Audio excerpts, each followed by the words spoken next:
歡迎收聽 He Observe True 頻道，我哋為你帶嚟最新、最真嘅新聞及時事分析，深入全探討。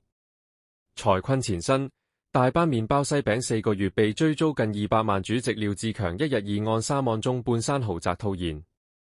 2025年5月19日，香港老字號連鎖品牌大班麵包西餅近日再爆財困消息，其旺角分店被指自今年1月起拖欠租金及政府差餉。業主世傑置業有限公司上周四5月15日正式入稟高等法院，追討逾40.2萬元欠款，並要求收回鋪位。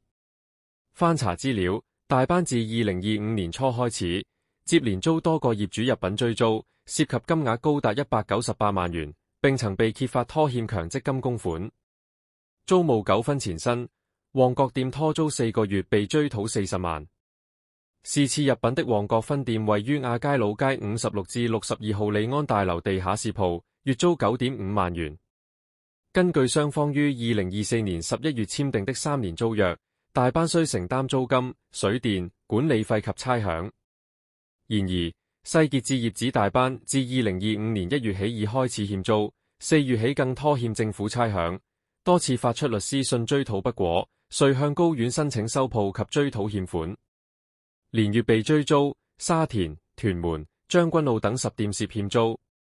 據香港01查閱法庭紀錄，大班於2025年2月至5月期間，已累計遭10名業主入稟追討租金，包括沙田、上水、屯門、將軍澳、元朗及荃灣等分店，部分分店欠租達3個月。當中以旺角店欠款最為嚴重，涉款達40.2萬元。大班於2025年以前從無被追租紀錄，然而自今年起經營狀況急轉直下，接連被揭欠租、拖糧、停工強積金等問題，引發市場對其財務狀況關注。拖欠強積金涉220名員工，金額約43萬元。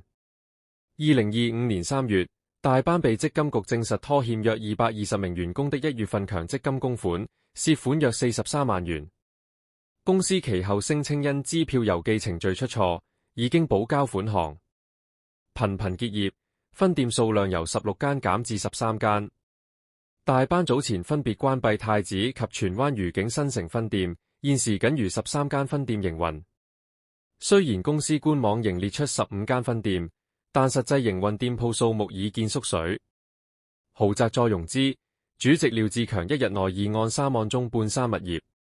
值得注意的是，大班現任主席廖志強及其家族於2024年11月，在未清還原有按揭的情況下，於同一日內將中半山世紀大廈豪宅單位進行2案及3案借貸，合共最多可套現約1200萬元。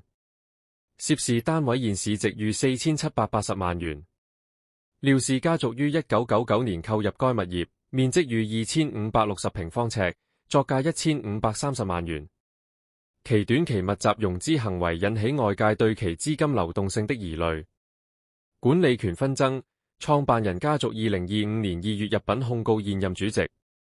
此外，2025年2月，大班創辦人郭鴻鈞家族旗下的福國有限公司入稟控告廖志強及其控股公司 BioEra， 指控雙方在收購協議上出現合約糾紛。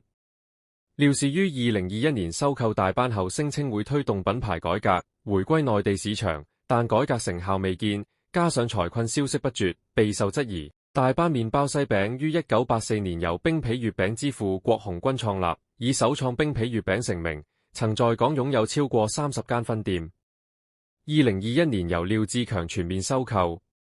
如果你唔想錯過最新、最真新聞及時事分析，記得點讚、訂閱 He Observe True 頻道，撳埋鐘仔，第一時間掌握全球政情動態。多謝收聽。